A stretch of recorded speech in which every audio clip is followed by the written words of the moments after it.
We're holding in Sefer Mishlei, Perek Dalet, Pasuk Aleph, in the very beginning of the chapter. As I mentioned last week, Shlomo Melech repeats certain ideas and concepts. Nevertheless, every time he says something, it's not just a repetition. He's attempting to convey an additional point from a different angle, and for further emphasis as well. And there's additional advice and there's additional information in every word that is being said. He begins chapter 4 with the following words: Shim'u banim musar av ve'akshivu lada'at bina. Even though he's already spoken about the importance of musar, even though he's already spoken about the relationship of a father with a son, somewhat, he will eventually talk about that more at length. Here, he's not necessarily speaking about the musar, or the teaching, the rebuke of a father to a son. He's talking about the teachings and the musar of our Father in heaven. Av, therefore, meaning here, according to some commentaries, HaKadosh Baruch Hu. And at this stage, he's not only addressing everyone in general, but children, the early childhood. Shim'u bani musar av, therefore, he emphasizes to all of us, listen carefully to what Hashem has to say, because after all that I have been saying to you now, and all that I'm about to say, really comes from HaKadosh Baruch Hu. This is not the musar of a human being. These are teachings that HaKadosh Baruch Hu has given to us. Ve'akshivu lada'at bina, and pay close attention, and you will receive understanding. What do you mean by paying close attention?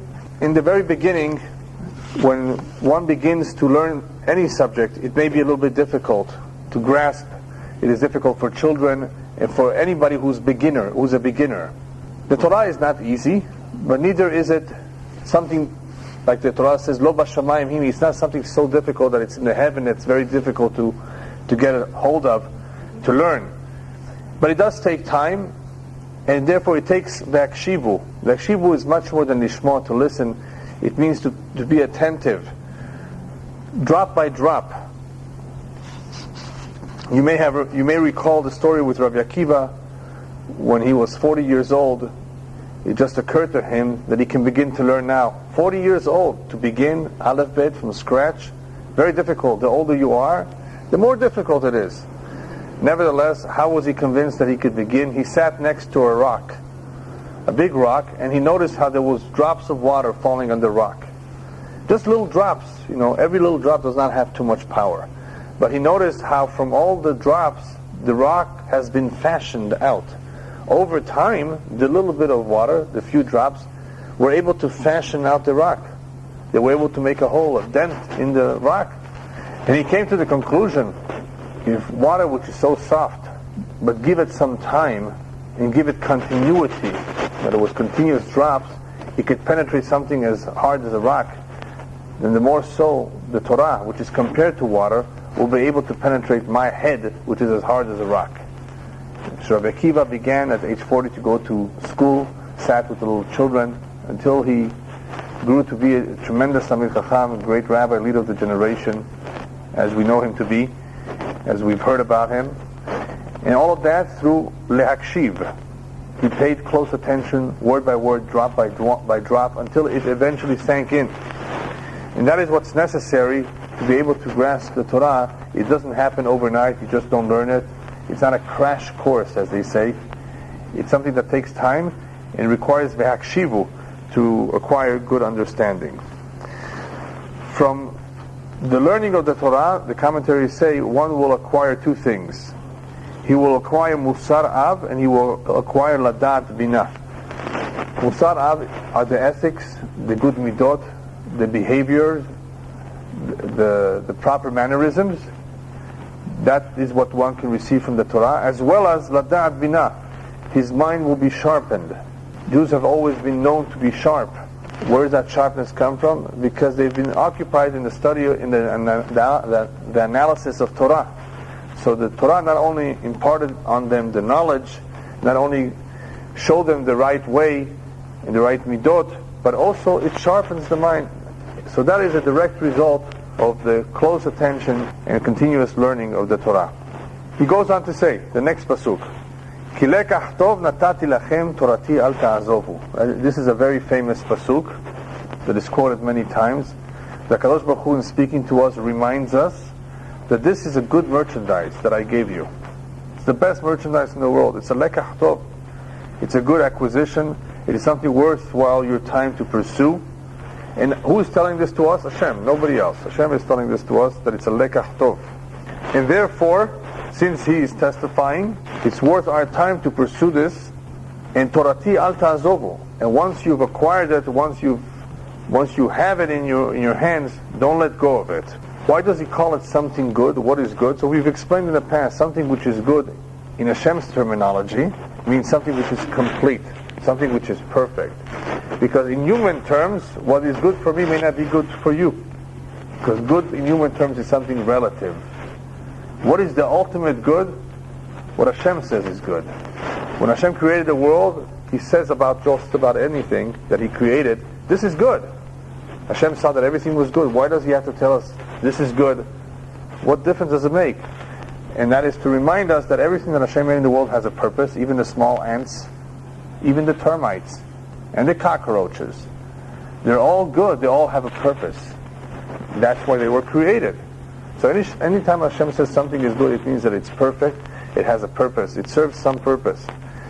So Ki lekach tov, this Torah serves a purpose, it's something complete, and as a result of it being complete and perfect, one who occupies himself with this Torah will be able to perfect himself and elevate himself to the greatest heights possible. Something which is not possible through any other, the meditation, right? In any other practices that the Eastern religions have. This is the only lekach tov that one can accomplish. The midot tovot, refining one's character, plus gaining the knowledge, the chokhmah of Hashem. Another reason why He says Ki lekach tov, Hashem is reminding us this is something good for you. This is not a burden. Many people look at Judaism as an ol. It is a burden, it's a machbid, it makes life difficult, it limits us. But as we've explained in the past, the Torah does not limit us. On the contrary, it liberates us. If one follows the Torah properly, he will find himself liberating himself or releasing himself from many of the travails in life, including the mazal. What is the mazal? Mazal is the destiny or fate that every individual has from the moment of birth. That mazal, in a sense, limits him or puts him in chains. You cannot do anything you would like to do. No matter how many degrees you get in college, no matter how many hours you work a day, if your mazal is not to be rich, you'll never be rich. No matter what you do.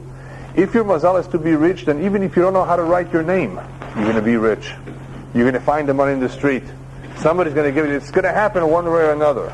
Mazal puts all of us in a certain structure, and we can't get out of it, except for if we do teshuvah, tefillah, tzedakah. These three that Am Yisrael has, we have a special relationship with Hashem that allows us to release ourselves from this mazal, even from something as difficult as a mazal. And that is why the rabbis tell us, Yisrael me'ala mazal, we are above the mazal. Doesn't mean we don't have one, we have one, but we can change it.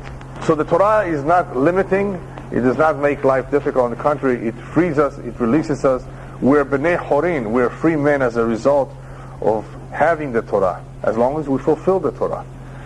In this week's parasha, we're going to be learning about Shemitah, in Parashat Behar.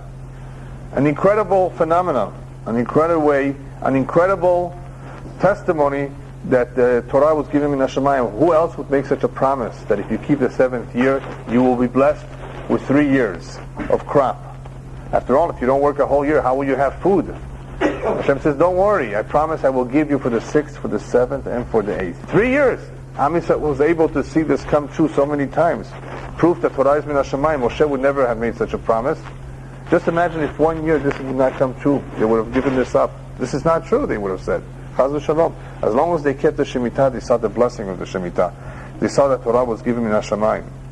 So the Torah is intended to free us. It's intended to be a benefit for us, not a way of making life difficult and miserable, as some people say it is. He emphasizes Torati al ta'azovu. Once you have it, be careful not to let go of it. That is an emphasis for Kviut Itim La Torah, for one to set aside time to learn Torah every single day. Because if you let go of it one day, as we will eventually see, little by little you forget it. It's very difficult to make up a day that is lost. So therefore, don't let go of it. Don't exchange it for anything else. And unfortunately, there are too many people today who are exchanging a shiur of Torah during the evening for a soap opera, for a movie, for reading the news in the paper or on the internet. That's what they're doing. Torati al tazovu means don't exchange it for something else. What are you going to exchange? What is worth more than this that you can exchange it for? Therefore, don't lose touch with her after you've acquired it. There's a lot of people who've gone to yeshiva, who've learned many years, and after they finished yeshiva, they let go of it completely. And they succeeded in yeshiva. They learned a lot. They were geniuses. They accomplished a lot. But somehow, their father-in-law put them into the business, and they let go of the Torah altogether. Torati al ta'azovu, he says, be careful not to let go of the Torah. But there's a very important point here. An additional important point that the rabbis tell us. Hashem says, I wouldn't have minded as much if Am Yisrael left me, but would not have left my Torah. You know what that means? That's a very powerful statement. Hashem says, I would not have minded so much if the Jewish people would have left me, meaning that they would have not observed all the mitzvot, but at least they would have learned my Torah. Why? Because the light of the Torah will eventually bring them back. In other words, if a Jew lets go of everything, doesn't keep Shabbat, doesn't eat kosher, and so forth, but he learns Torah, eventually at some point the light in the Torah will bring him back. And the same thing is with the Shabbat. If one would keep Shabbat, the Midrash says, Hashem says, even if he worships idols, but he keeps Shabbat, I forgive him. How could that be? Because Hashem says, I am confident if this Jew keeps Shabbat. Shabbat is a contradiction to idols. I know that Shabbat will bring him back. And that is why we tell Balei Teshuvah, those who are becoming stronger, start off with Shabbat. If it's a man, obviously start putting on tefillin, do whatever you can immediately, what's easy for you. But if once they become serious and they want to commit themselves to more, we tell them obviously to begin with the Shabbat. Shabbat is our link. מה רצית להגיד?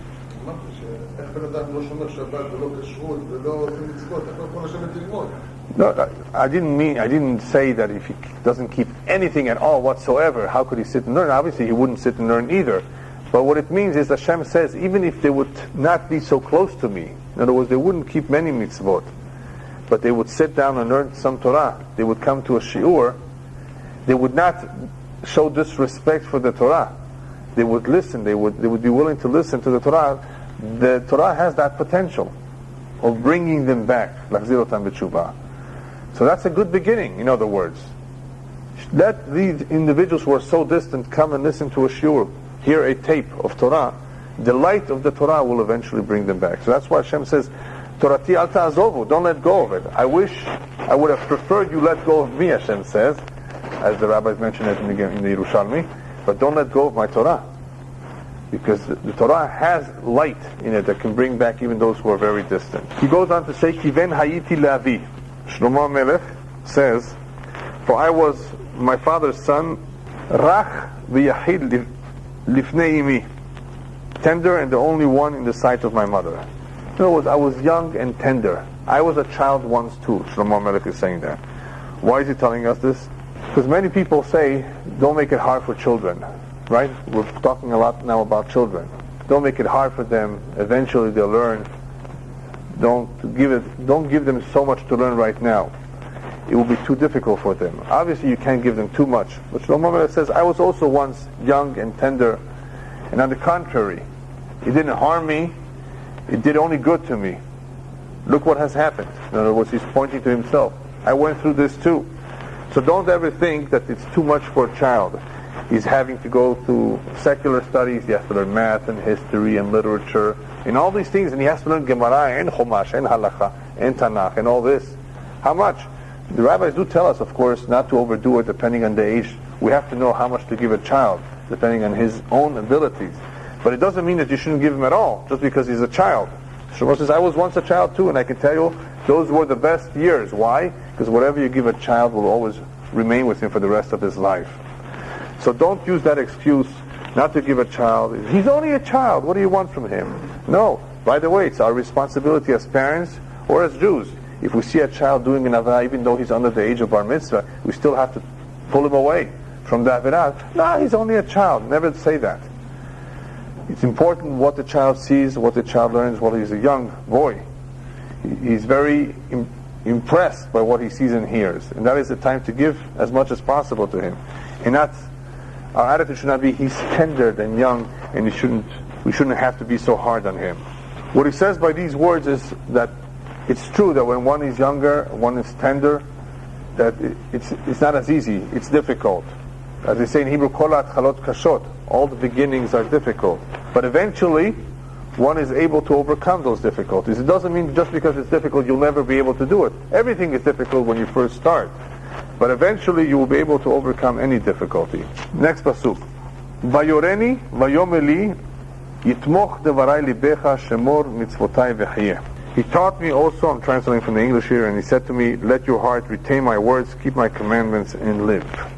The commentaries explain that if Hashem taught us this, it must be precious.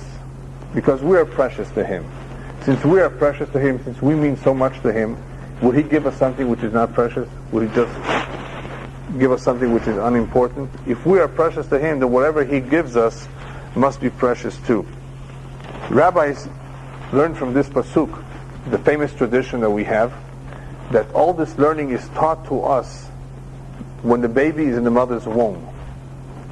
When the child is b'me'ayimo, when he's in the mother's womb, he's taught kol Torah kula. And right before he is born, right before he comes out, comes an angel and makes him forget everything. Remember that? Well, there was a story in Israel about 35 years ago, maybe 40 years ago, where a baby was born and he didn't forget. The angel forgot to slap him, to hit him a little bit on the lip. And he was able to remember everything. He knew everything. A baby, a child. It was you. No, it wasn't me. He remembered everything. He knew more than his own teacher. And when it came to the attention of a great rabbi in Israel, the rabbi prayed for him that he should forget everything. You know why? So there shouldn't be any ayn hara on him. He could have lost his life. He could have died prematurely because of an evil eye. Because of people seeing something like that. It was a tremendous Kiddush Hashem, obviously. It was a tremendous miracle. It was for us to observe something like that. But the wrong people looking at him, observing something like this, could have brought harm upon him. So the rabbi prayed. So today, this boy is a big Talmid Chacham. He's an avrech. He learns. He probably teaches. He's a rabbi. But he had to work the hard way, which is what we're supposed to do, is to learn the entire Torah on our own. They taught it to us, but now we have to do it on our own. But the question is, why do they teach us the Torah in the mother's womb? What's the purpose?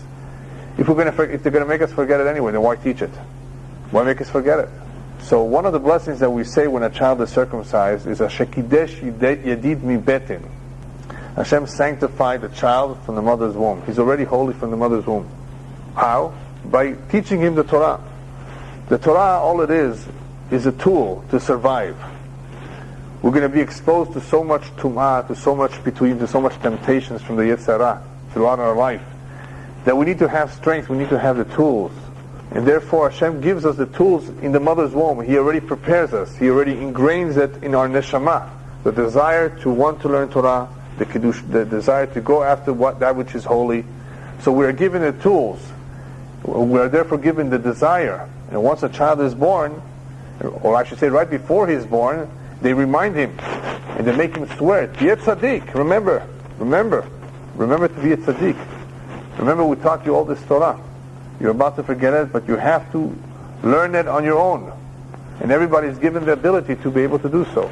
So the need to teach him the Torah in the mother's womb is to give him the tools to be able for him to be able to survive in the real life. Another commentary brings down what the rabbis tell us in this pasuk, that whatever you learn in the Torah, observe. Don't start nitpicking this yes and this not. And the reason for that is because you do not know which mitzvah that you will perform will give you life. It just could be that one particular mitzvah that you will perform because of that and as a result of that, you will be able to live a long life. It will protect you. Because for the most part, the mitzvot, the sachar for the mitzvot, the reward for them is in olam ha'emet, in olam haba. But there are some that we receive some credit for them in this world, that they may protect us. So be careful what to choose. You don't know which mitzvah has more value, which one has less. They're all important. So whatever you learn, shemor, observe it, hold on to it. Rabbis also learn from this point that we have 248, the men have 248 limbs in the body. Women have a few more. And these limbs are keneged, they correspond to the mitzvot aseh, to the positive commandments in the Torah. So the rabbis tell us, each limb is crying out, observe me. So through me you will be able to live. Through me you will have this merit, this zechut to live. And according to the Kabbalah, every limb corresponds to a mitzvah in a different way.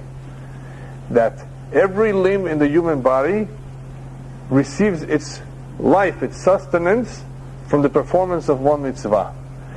And if a mitzvah is not performed, a specific mitzvah is not performed, that limb that corresponds to it, whether it's the eye, whether it's the leg, or whether it's the hand, dies or becomes paralyzed, chas v'shalom. There's a reason for all of that. When a person loses the function of a particular limb, is tied to some mitzvah. It's tied to some averah. And if it's not in this lifetime, and it could be in a previous lifetime, from previous Gilgul. There are no coincidences. En yesurim b'li avon. There's no such a thing as a person going through any pain and suffering unless there is some avon that weakens his body. So just like we want to have vitamins and eat the right food so our physical body should be strong and healthy, we need to perform the mitzvot so our spiritual body should be healthy. And in this way, even our physical body will be healthy. The next pasuk, K'nei chokhmah, k'nei vina, al tishkach, v'al tet mi'imrei fi. Get wisdom, acquire understanding, don't forget about it, and don't turn away from the words of my mouth. He says over here that chokhmah is not something that is just to be studied and learned in school. It's something that needs to be acquired. K'nei. When you acquire something, you make it a part of yourself. You apply it in real life. It's not enough to just learn. It's important to apply it. Why? Because that's the only way that we will not move away from these words. If we put the words that we learn to practice. So we need to acquire them, not just learn them. However, even when we acquire a lot of knowledge, rabbis tell us, Lo ha-midrash ikar ela ma'aseh. Don't forget, it's not the learning that's important, it's the ma'aseh.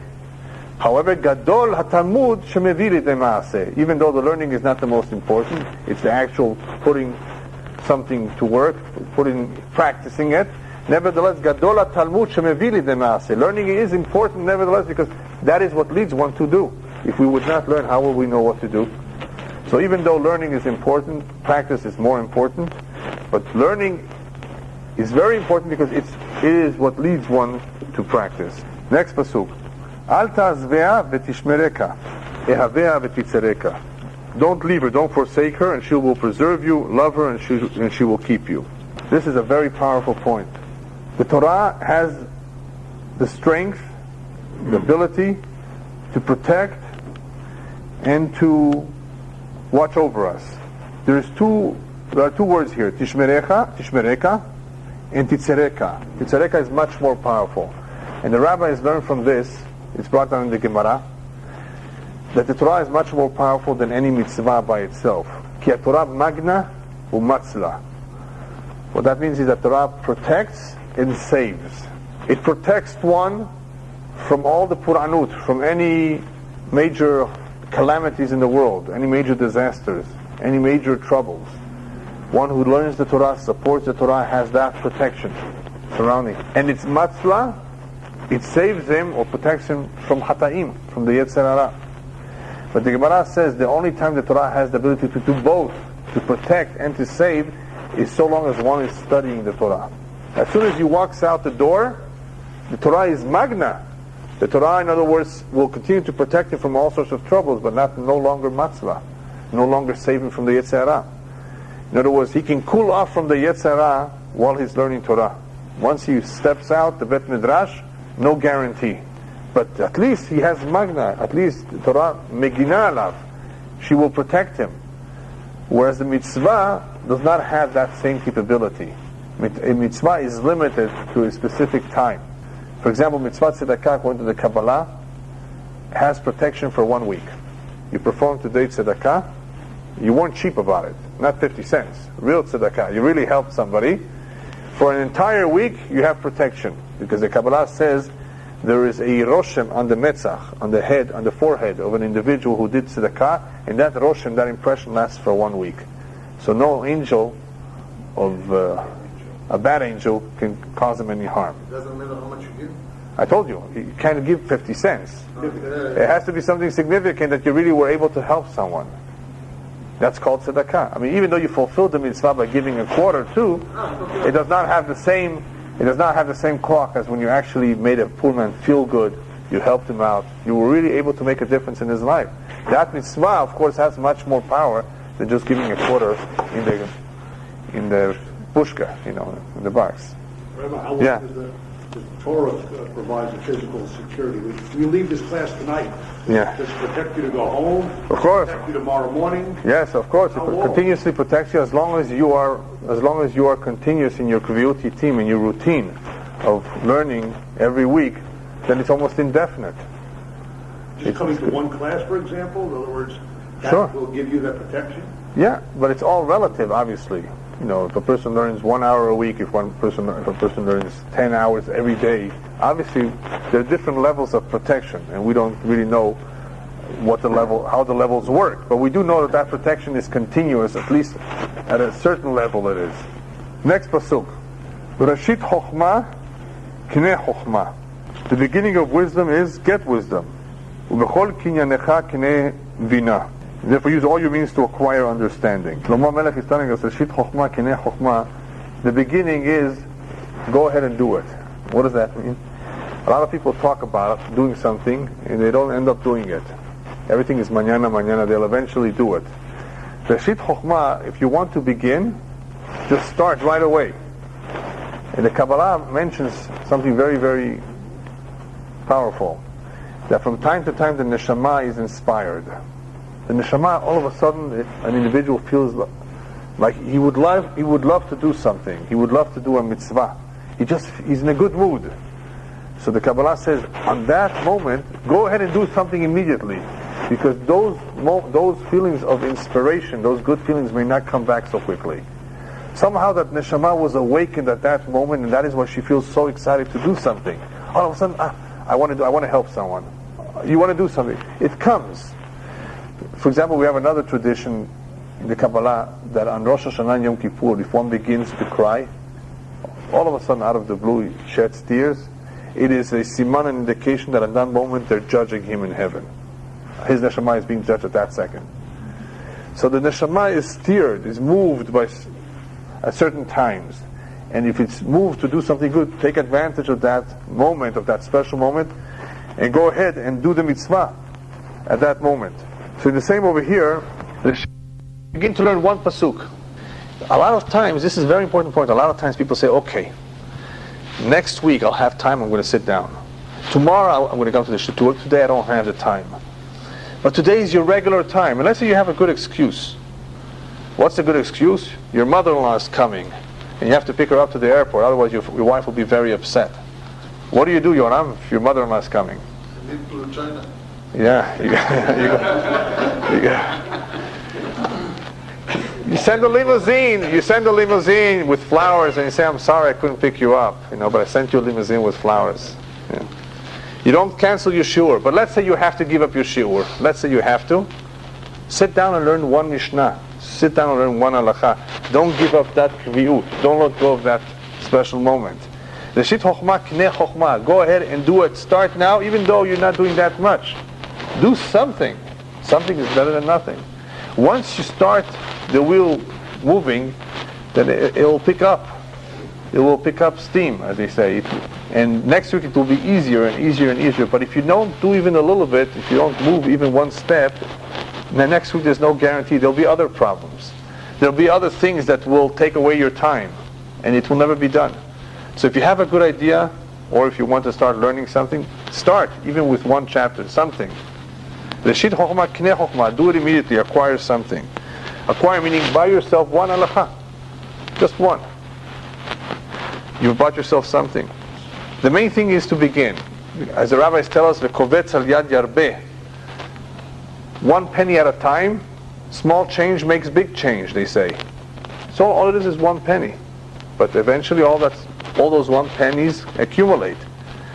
All you're doing is learning one halakha a day. After 365 days, you've learned 365 halakhot. It all adds up. So you can do a little bit, and it eventually will add up. But begin with something. In all your acquisitions, make sure that you also acquire bina, understanding. A lot of people are very busy acquiring many things in life. New clothing, a new car. Important things to them. Just make sure, Shlomo HaMelech says, that amongst all your acquisitions and assets, you acquire bina as well, understanding, Torah. And the reason for that is as follows. The commentaries explain, just about everything we get in life, it depends on our mazal, how much money we will make, what kind of a parnasah, what kind of a job, what home we're going to buy, end up in. All of that is part of our mazal. We don't really have too much discretion. How much we learn is up to us. That's the bechira chofshi, that's the free will. That is why he tells us, Reshit chokhmah knei chokhmah v'chol kinyanecha knei bina. Knei bina, it's up to you. It's not up to Hashem. Hashem did not decide how much knowledge you will gain, how many mitzvot you will perform. That's up to you. That's where the free will comes in. Everything else, how many children you will have, what kind of children, how much money you will have, what your expenses are going to be, that's not really completely up to us. That's part of the mazal. But how much mitzvot, how much understanding, how much Torah, that's up to us. Next pasuk, Salselea uteromemeka. Exalt her or elevate her, and she shall promote you. Techabetcha ki techabekena. And she shall bring you to honor when you embrace her. In this pasuk is referring to many who are not capable of learning too much Torah, have a difficult time with learning Torah. And Shlomo HaMelech says that's okay.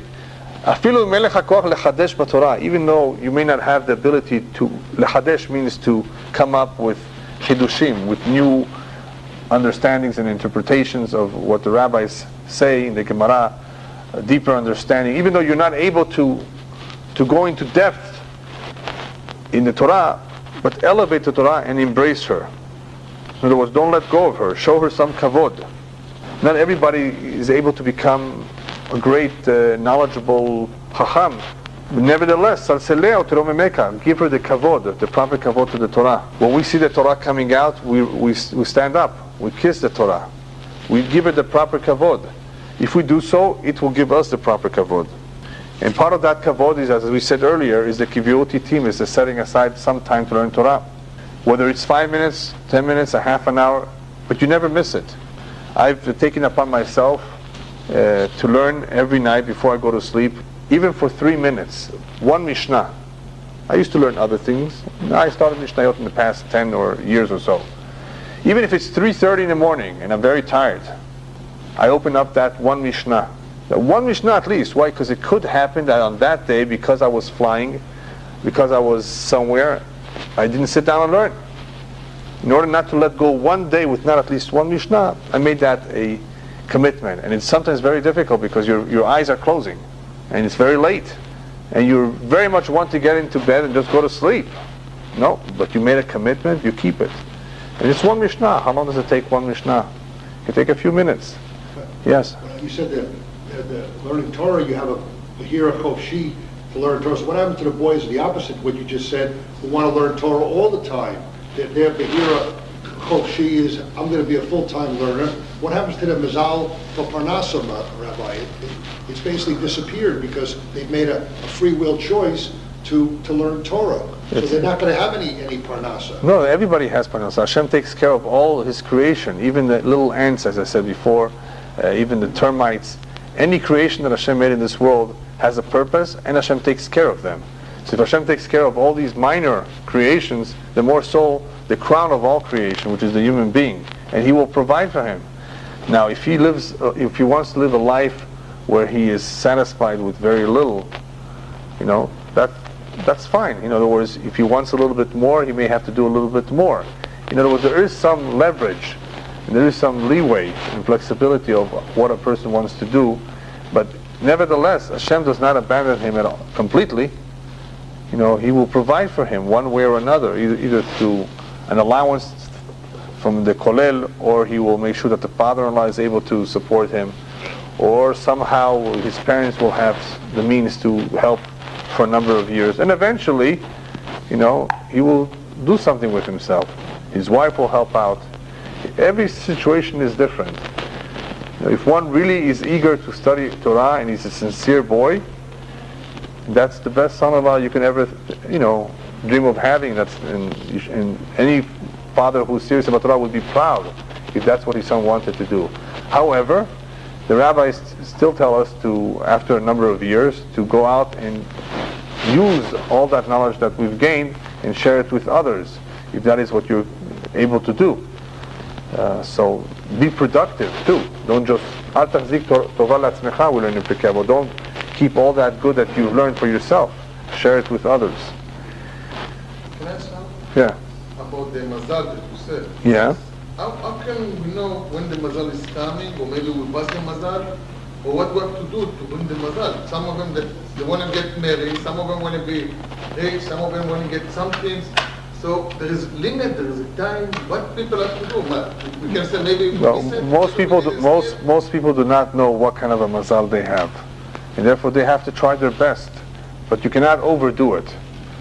Al titchok tasha'ah, the rabbis tell us, don't push your luck too much. If you see that you're not making it, don't push yourself too hard. Maybe move. Maybe move to another location, but don't push yourself too hard. Don't think that if you work 21 hours a day, or if you work Khalil on Shabbat, that you will be able to change the situation. Don't push yourself too hard. A typical example of one who pushes himself is in Vegas. People who like to gamble, they lose $100. They say, well, maybe the next time. They lose another $100. They're pushing themselves. After 6-7 times they lost, they say, well, maybe I should try more. That's the kind of customers they want in Las Vegas. Yeah, try. I know somebody that just went to gamble a little bit in Palm Springs area, and after 1 or 2 times he made himself $1,800, and he left. So the guys looked at him, why aren't you continuing? You just made the money, you just left? He says, yes, this is what I came to do. I came to make a little money, and as soon as I did it, I'm not going to fall for your trap, for that ta'ava to make more. But most people don't have that much self-control. It's very tempting. Maybe you can make more. Invest all that you just made and double it. Yeah, but you can also easily lose it. So you have to be very careful. You shouldn't go to gambling at all. But you have to know your limits. Yes? Well, behind the child, can give him a better mazal than bad parents? I mean, there are good parents, there are bad parents. Right. We know that. Parents have an influence. Definitely parents. That's what I'm asking. Parents have an influence psychologically and emotionally on a child, and somewhat too on his direction, somewhat. But ultimately, the parents have no influence on the mazal of the child. If a child has great mazal, look at the mayor of LA, the new mayor of Los Angeles. For those of you who don't know his background, it wasn't too good. It wasn't too good of a background. And if you were to have to predict where this man was going, I don't want to say, but it wasn't too good. And look what happened. Why? His mazal. And rabbis tell us the mazal is like a wheel. Sometimes people are on top, and a couple of years later they're at the very bottom. And I'm sure all of you know people like that, who were once very rich and now they have very little money. Those who were very, very poor, and now they're very, very wealthy. Because the mazal sometimes is like a wheel that it turns around. Some people, but not everybody, some people are rich from the moment they're born until the moment they die. Some people are poor all their entire life. There's different kinds of mazalot. But we said before, Am Yisrael is me'ala mazal, and you might be able to change it, but it's difficult because everybody has a mazal for a certain reason. That's his tikkun. That there's a reason why a person is going through a certain lifestyle, with a certain woman, with a certain husband, with certain children, with a certain parnasah. That's all part of the package deal certain diseases, certain problems that he has to go through. Part of Mazal is which family you're born into, Rabbi, no? No, that already has to do with neshamot, which family you're born into. That's not really mazal. Because neshamot tend to be born close to their roots, to wherever they belong. So anyway, the point in this pasuk of Salselea utromemeka is give the proper kavod to the Torah, show that you care about her, respect her, embrace her, even if you cannot learn too much, support the Torah, set aside some time for Torah, show that you care about it. Imagine somebody coming upstairs and they're going to ask him, one of the first questions is, Kavata litim la Torah, right? Did you set aside time for the Torah? And they're going to tell him, how come every morning, when he says, I didn't have time to learn Torah, how come every morning you sat down and had a cup of coffee and you read the sports section of the LA Times? For that you had time. You had time to read all the gossip in the calendar section? I don't know, because I don't read. The sections in the LA Times. You had time to read all the gossip. You had time to look at all the stocks and the currencies. For that you had time. That means you gave more kavod for them than for the Torah. It's all just an excuse. I told you once, there was once a guy who came to the Rabbi Yisrael Salanter and asked him, Rabbi, I only have 15 minutes to learn every day. What should I learn? Gemara, Kabbalah, Halakha, Chumash, or Musar? He says, learn Musar. He says, Rabbi, why Musar? Because if you learn Musar, you will realize that you have more than 15 minutes every day. Because the Musar, which is all the good ethics and good advice, will basically point out to him that time is precious and use it wisely. Another idea behind this word, Salselea utromemeka, elevate the Torah, exalt it, and she will give you kavod, is to be na'eh doresh v'na'eh mekayem. You learn, practice what you preach, in other words. Don't just talk about things, but do them. In other words, a lot of people say certain things that they learned, but they don't practice it. If you speak about something, if you elevate the Torah, then demonstrate it as well in practice. Next pasuk, Titen leroshcha libyat chen ateret tiferet temageneka. She shall give your head an ornament of grace, a crown of glory shall she bestow on you. Commentaries say that the Torah will grace us be'olam hazeh and in olam haba.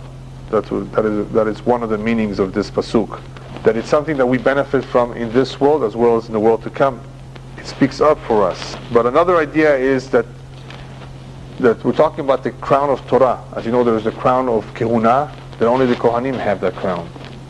There's the crown of Malchut, of royalty, which belongs only to Shevet Yehuda. But the crown of Torah belongs to all of Am Yisrael, to every Jew. Anyone can take it.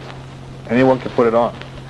This crown of Torah is not like a crown of a mortal king. The crown of a mortal king, which has all the precious gems in the world, a lot of people have to protect it. If somebody goes out in the street wearing this crown, imagine the crown in England that has all those gems and stones. It's priceless, right? How much protection does it have? People have to protect that crown. This crown of Torah, it will crown you, it will protect you. You don't have to protect it. It will offer you protection. Wherever you go, she will protect you. Rabbis learn from this, wherever you go, she will protect you, that if one is in the middle of the way, going somewhere, and he has no companions to accompany him, he's all by himself, Ya'asok b'Torah. He should learn Torah. Because that's the only thing that will be able to accompany him and protect him. So the Torah protects one wherever he goes. As we said before, it is a form of protection even after you've left the walls of the Bet Midrash. Wherever you go, it will protect you. Next pasuk, Shema b'ni v'kach amarai v'yirbu lecha shenot chayim. Listen to me, my son, and receive my sayings, and the years of your life shall be many. Here he emphasizes something that he said all along before, that one needs to learn and acquire and keep these words, all these words of Musar, with him at all times. The reason for that is because the Yetzer Hara, the temptations, come every day in different colors, in different forms. And even though we were able to defeat them yesterday, the Yetzer Hara, we don't know if we will have the strength to defeat them tomorrow. So hold on to these words. Hold on to the Torah at all times. We need this protection, in other words, continuously. You can't say, okay, I'm safe now. No, we're not safe. Every day the Yetzer mitchadesh ala Adam, and we don't know if we were going to be able to defend ourselves. So Shema v'nikach amarai, take it with you wherever you go. As we say in the Kriyat Shema, u'lechtecha b'derech, u'shokbecha u'kumecha. You go on vacation. You go on a cruise to Alaska. You're not going to take with you a siddur, talit, tefillin, chumash, shulchan aruch. Take something. No, I'm on vacation. We're never on vacation from Torah. How could we? Especially if the Torah protects us, how could we leave this behind? You can leave behind your passport maybe, but don't leave behind your talit tefillin. And by the way, when talking about talit and tefillin, whenever you go on a flight, don't put your talit and tefillin in a suitcase that's going to be checked in. Take it always with you on board. So how many times has it happened that your luggage didn't come? What are you going to do now if you're stuck in Ouagadougou, in the Ivory Coast there somewhere, in Upper Volta in Africa, in some country where there is no pair of tefillin? What are you going to do now? So always have it with you wherever you go. Next pasuk, b'derech chokhmah horeticha hidrachticha b'magelei yosher. I have taught you in the way of wisdom, I have led you in the paths of rectitude. Here the commentaries explain that Shlomo Melech is saying to teach is important, to give over to a child, to show him the way, but the best teacher is not the teaching, but the dugma yishit. He says, b'derech chokhmah horeticha, I have instructed you in the derech of chokhmah, aval hidrachticha b'magelei yosher. What has really put you in the right magalei, in the right path, is the example. Hidrachticha, I have lived a certain way that you were able to see me and therefore emulate me. Instruction therefore is important, but it's not enough. The best teacher, the most powerful teacher, is the example that a parent sets at home. That is what puts the child bederech. That is what puts him b'maglei yosher. Not just the instruction, but the example. The next pasuk, b'lechtecha lo yetzer tza'adecha v'im tarutz lo tikashel, that you should walk in your way safely and your foot should not stumble. What that means is that if one follows the Torah, fulfills the mitzvot, he can be confident that the Torah will lead him in the right way, that he will not stumble, he will not make mistakes. As we learned in the very beginning of Mishlei, Hashem tells all those who want to clown around and not follow and not trust in the Torah mitzvot, you want to be on your own without my protection? Okay, let's see you. And they will stumble. Poshe'im yikasheluba, as the pasuk says, and the sinners will stumble. But those who are righteous and follow the Torah, their feet will take them where they need to go, as we will talk a little bit more about, I think, next week, what that means. That the Torah will be mechaven, will take those who follow the Torah and respect the Torah in the proper path where they need to go, and they will not be misled, and they will not stumble. So one can feel secure. One who follows the Torah mitzvot can feel secure that where he's going is where Hashem wants him to go. He doesn't have to hesitate. He doesn't have to feel that insecure or have any doubts about it. This is a very important point that the rabbis tell us that explains how our forefathers were able to keep the mitzvot. There's a midrash that says that Abraham, Yitzhak, Yaakov kept the mitzvot, kept the Torah, at least in spirit. What does that mean? Because the Kabbalah explains, the Chassidut mentions that when one elevates himself to a high level of Kedusha, then his body automatically does the right thing.